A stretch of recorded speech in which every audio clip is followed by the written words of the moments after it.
This video was selected for release this month by my doll faces and Pop-Tarts over on Patreon. Much love to you as always. Hiya chickpeas, welcome back to my channel. Thank you for being here. If you are one of those witches that struggles a lot with your inner skeptic being quite overactive and it stops you from believing in some aspects of witchcraft, such as like magic, for example, deity connection, astral travel, I don't know, divination, right? If you just struggle with these things because your inner skeptic is in the driver's seat and you tend to experience quite a lot of spiritual doubt, this is the video for you.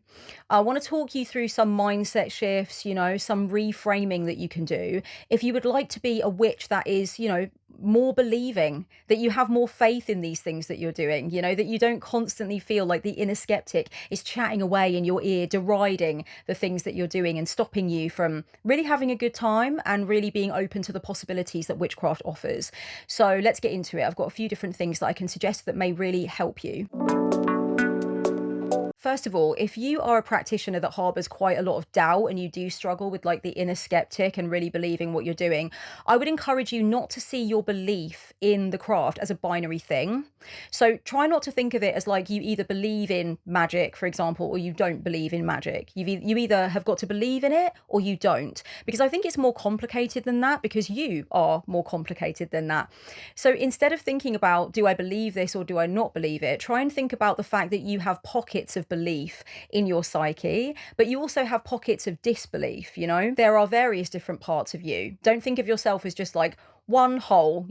Think of yourself as a number of different parts. A lot of you know that I love my parts work. Okay, so let's imagine that your psyche is a bunch of different parts, okay? You've got your, I don't know, sensible adult part that likes to do the accounting. You've got your inner child part that still hankers after their parents' love. You've got the part of you that likes to dance on the table, the part of you that, there's all these different parts, the rebel, the mystic, whatever, okay? And maybe you've identified some of those different parts of you. Imagine that they are round the table having a board meeting, and you go round and you ask them if they believe in magic or not.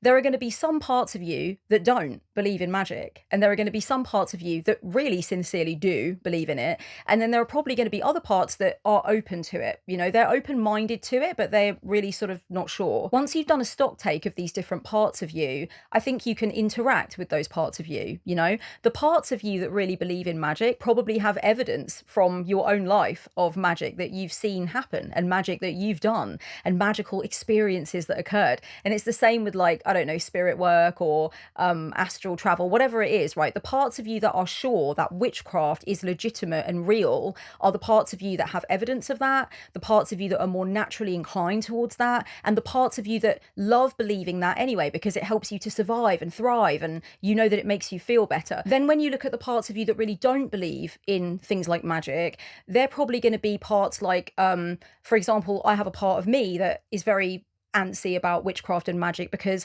that's the part of me that doesn't want to believe in anything hopeful or happy or nice because they feel they'll get it taken away. So it's like my inner miserable pessimist, I guess.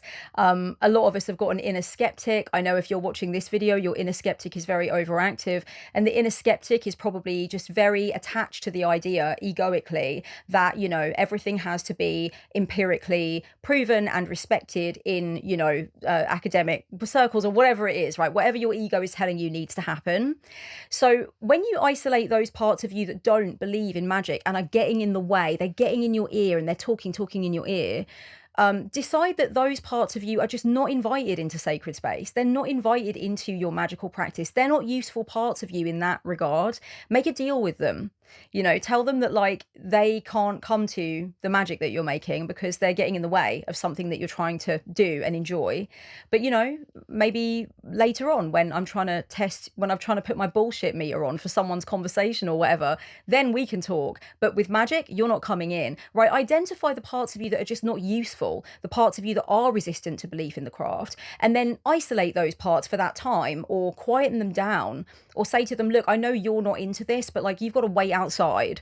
There are other parts of you that are less resistant. In fact, they're gung-ho for magic. Those are the parts of you that you want to get connected with. So next thing, try to establish the parameters of the thing that you want to believe, that you're resistant to believing, and decide on your terms, because there are lots of different ways to believe in a theory or a practice, aren't there? For example, if you look at the way people work with deities, they have all different kinds of ideas about what they feel is going on there, right? Some of them are hard polytheists, some of them are soft polytheists, some of them are panentheists. So they have lots of different ideas.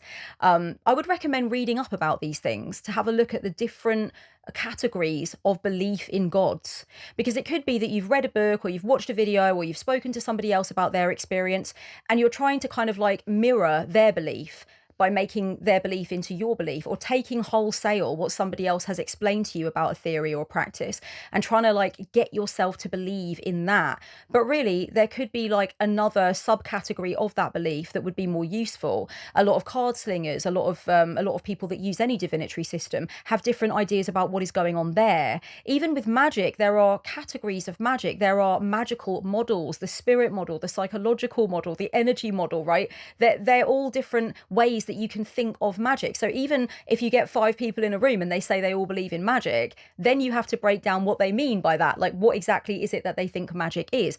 So there's a lot of freedom in terms of what it is you need to break down your resistance to. Like, what is the belief that you're trying to break down resistance to accepting? Try to pinpoint it, try to nail it down, because I think it's much harder to start really believing in something before you've even decided what it means for you. Basically, go shopping in the belief supermarket is what I'm trying to say. And once you've started working with a particular subcategory of belief, then when you see it working, it's easier to switch paradigms, to be honest with you. So just start where you're comfortable. Start where it's easiest for you to be as least resistant as possible. For example, with me, right, I had a certain idea around working with hell when I first started working with her.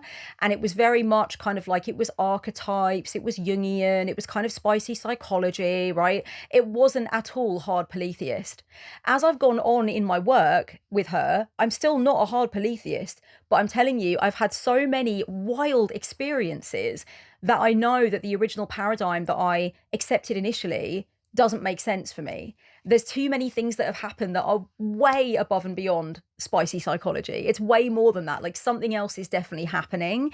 So I had to adjust my belief. So I started with the form of belief that was easiest for me and most conducive to most of the parts of me.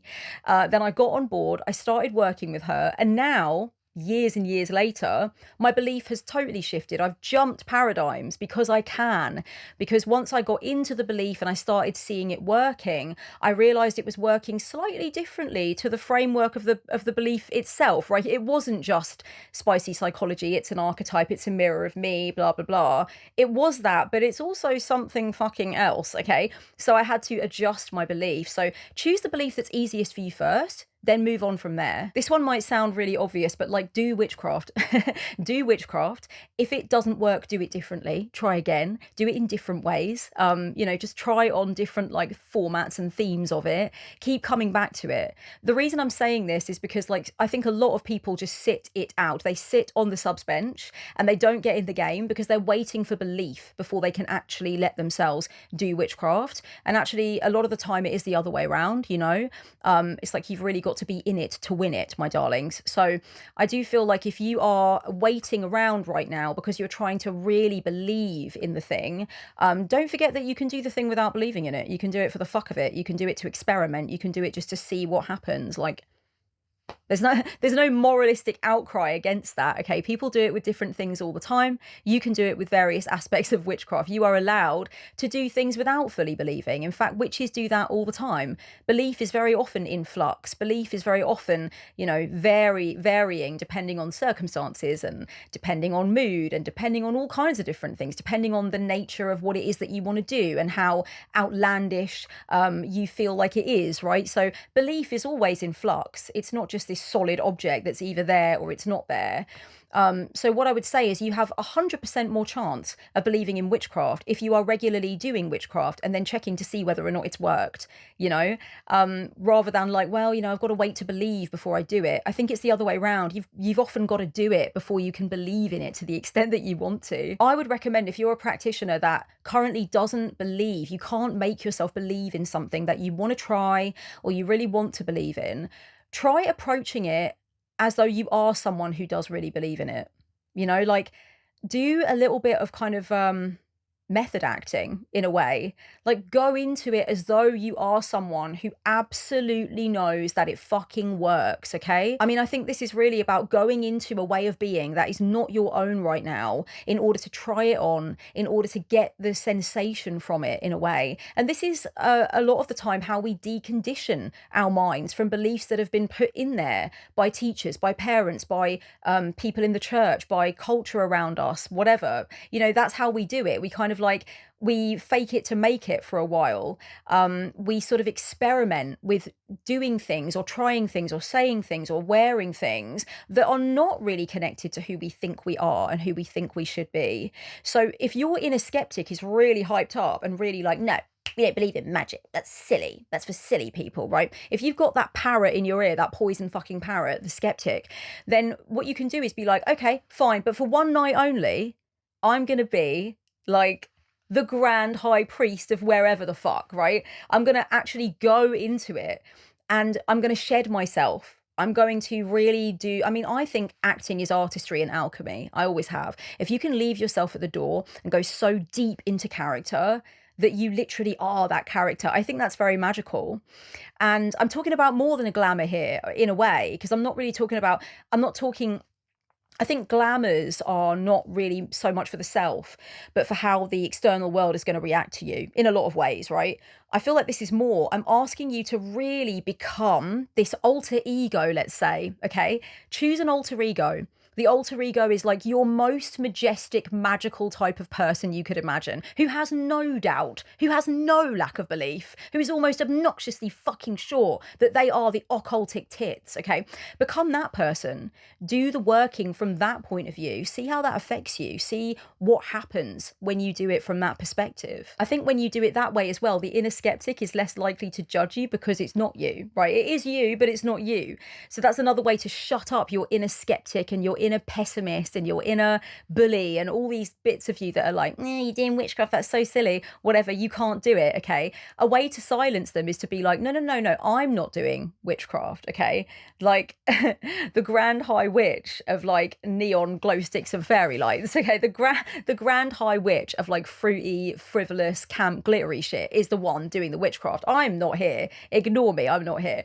I don't know, I think there's something very freeing about saying, okay, well, for one night only, I'm going to be this other thing and I will conduct the magic from that place. I think one of the most helpful things I could say to round this video off is that if you really, really want to lower your resistance to belief in magic, you want to be a capable, strong practitioner, and you want that inner skeptic out of the way, focus on believing in what is true for you, not what is true overall. It is way harder, and I think it's also a fool's errand, to be honest, to try and figure out what you believe about what is true for everything, everywhere, for everyone, all the time. Just figure out what works for you in your life. Just figure out what is true for you and your individual nature. I think I became a much happier practitioner, to be honest with you, when I stopped looking for what is true about divinity, what is true about magic, you know, what is true about tarot, what is this divination thing? What are the possibilities and the limits of tarot for us all? Instead, I wasn't thinking what's true for us all. I was thinking what works for me personally. The rest of it is painted bread. I'm not going to have a long enough life to figure that shit out. And there's no point in me trying to assign truth to somebody else's situation, because literally they might just have a very different connection to the thing than I do. And so they can do something that I can't do. It doesn't mean it's not true the way they're doing it. And it doesn't mean the way I'm doing it is not legitimate. You know, it's casting off dogma, essentially. And it's just being like, I'm not really interested in what is true and how to prove what's true. I'm interested in what works works, and I don't need to prove that to anyone except me, because I'm the only one using it. I'm the only one having a relationship with it. And drop the burden of proof. That is something that is so difficult when you've got a big inner skeptic nagging at you, saying, "You're doing magic, you're so silly," right? I don't like the skeptic voice I'm using, but it's happening now, okay?